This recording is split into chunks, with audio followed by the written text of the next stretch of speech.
Hi everyone, Simon here from Simple Simon's Education. Today I'm excited to show you a resistance band exercise workout that you can do, again, absolutely anywhere. I use a couple things that are up here on this roof just to help modify or accentuate the exercises we can do. But anyway, I have a heavy resistance band, 40 and 80 pounds, a slightly lighter one, I don't remember the distance, probably 10 to 30, and then one that I like to use for my legs here. So I'll show you how to use all of these things in just a second. Stay tuned. Alright everyone, so the first thing that we're going to use, I have a yoga mat here. You definitely don't need a yoga mat. You could use a towel. The only thing you might want it for is your abs. But anyway, I have here my heavy resistance band. And there's lots that you can do with these things, so stay tuned. I'll post more videos if you like this about other exercises.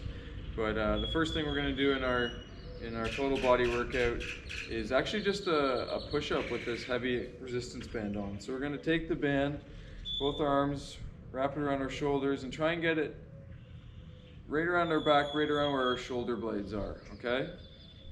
You can see how I've got it. Now this is going to feel a little bit funny at first when you get into the push-up position because you have this extra resistance on your back, okay?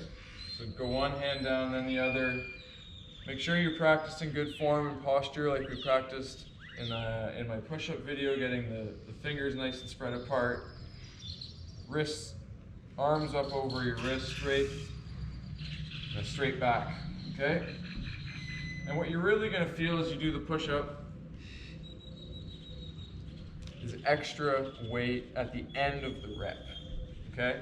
That's what resistance bands really do well. The further stretched out the band is, the more of that range of resistance you're getting. So it really helps the top of your workout, or the top of your exercise rather. So for your abs, you don't really need a resistance band to do anything. There's just so many different ab workouts that you can do without any modifications. Here's just one. Many people know it. Legs up to chest. And if you want to go even more, come up like this. Or you can do it all in one fluid motion. Okay? If you want to work out your obliques as well, always recommend the bicycle. There you go. So there's a lot of really great things you can do with these small bands for your legs. I'll just show you one or two here today. The first thing that I like to do is just the lateral walk. So I get down in a crouched position. Don't make sure my knees aren't over my toes and that my core is engaged. And I slide and extend one leg out and really plant on it, drive over towards it before bringing the next leg inward. Drive inward. So what you're really going to be working out here is your groin and your hips inside. If you want to work more of the outside, just drop the band down around your ankles. If you're hairy like me, it hurts a bit. And do the same thing.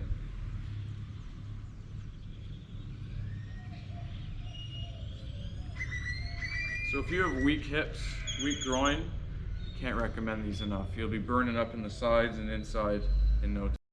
So I'm going to use my lighter band here to work out my triceps and my shoulders. You can definitely use a heavier band. Bands are really nice because if you need more resistance even with a lighter band, you can just wrap it around a couple times. So here I'm just going to wrap it around my arm once, twice. You can see it's under my foot. For my tricep, now that I've got it wrapped around twice, which is a good resistance for me, I bring it up and do a tricep extension. I have my hat get in the way. Again, you're really going to feel at the top of the exercise where the most resistance is. So this can be really beneficial if you are a weightlifter and are looking to really strengthen the end part of your rep. Adding resistance bands can really help with that extra strength. Okay. So there you have the tricep. Of course, you should switch sides. Next thing that I'm going to show you to work out is your shoulders. There's so many different ways you can work out your shoulders. You can do your military or shoulder press, but what I'm going to show you is just a combination of 3 exercises that mimic different individual weightlifting shoulder exercises. So I'm going to do what I call IYTs. So I've got the resistance band underneath my feet about hip distance apart. If If you want more tension, you can slightly move your feet further apart, as that'll increase the distance of the resistance band.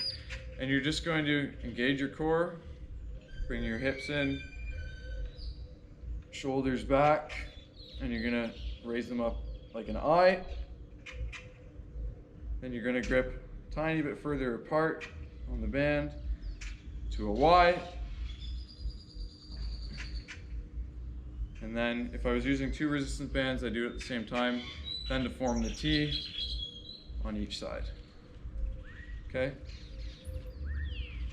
So here we're simulating lateral raises and front shoulder raises using a resistance band. So the last 2 things I'm going to show you today as part of your full body workout. We've already done our chest, our abs, our legs, we've done our triceps, and we've done our shoulders. This is your back and your biceps. So here we're going to be working the mid back and the lat area by doing some back rows. So here I've looped my resistance band around a pole. I'm going to walk back to determine the amount of weight that I'm comfortable working out with, okay? So the further back you walk, the more resistance you're going to get. And here, maybe I'll come over here. It's a matter of getting into good form, knees slightly bent, maybe not quite 90 degrees, but 45, 50. Core's engaged, hips are up, and you're just squeezing this part of your muscle in your back. It shouldn't be with your arm or your shoulder. Slow and steady, controlled, keeping the arm in close beside you and squeezing your shoulders in. You should be feeling it right in here. Okay? So you can do back rows like that for your back. Then for your biceps, you can keep the same thing. I don't like to always have to move things around. So you can keep the resistance band connected to a pole. Again, strong core. Maybe open up your feet towards the pole in this case. Isolate on your bicep. Bring it towards you. So here I'm simulating an isolated bicep curl. Bringing it towards my head. And really ensuring the rest of my body is stable, and I'm just focusing and isolating on that bicep. Bicep curls with resistance bands are always a little bit tricky because you feel really confident going up, going up, going up, and then as the resistance gets harder, you're like, oh God, oh God. Perfect. So the last thing I want to show you is one extra thing you can do for your legs. The lateral walks really work out your hips inside and out and your glutes quite nicely, but to really get a more holistic workout for all your leg muscles, maybe not so much your calves, just do some one-legged squats. And I like to do them assisted with the band because I don't have the flexibility to do them very well, at least without it. So let me show you how to do it. The band takes a little bit of the resistance away, helps maintain your form. So the further back you go, the harder it's going to be. Or sorry, the easier it's going to be. The further back you go, the easier it's going to be, and the closer you go, the less weight you have taken off your own legs, in this case for the squat. Okay. So getting a good solid foundation, good core. One leg comes up, down you go. Make sure the emphasis is not on your knee, but in your quads. And I like to also add an extra stretch for the hamstrings here. Okay. If you're really getting into flexibility, you can grab your other foot. There you go. That's one of the reasons I like bands and calisthenic workouts so much. You work on your flexibility at the same time. You can mix in different exercises. So there I'm doing a squat, but then working on my flexibility with almost a one-legged deadlift. So there you go. Hope you enjoy.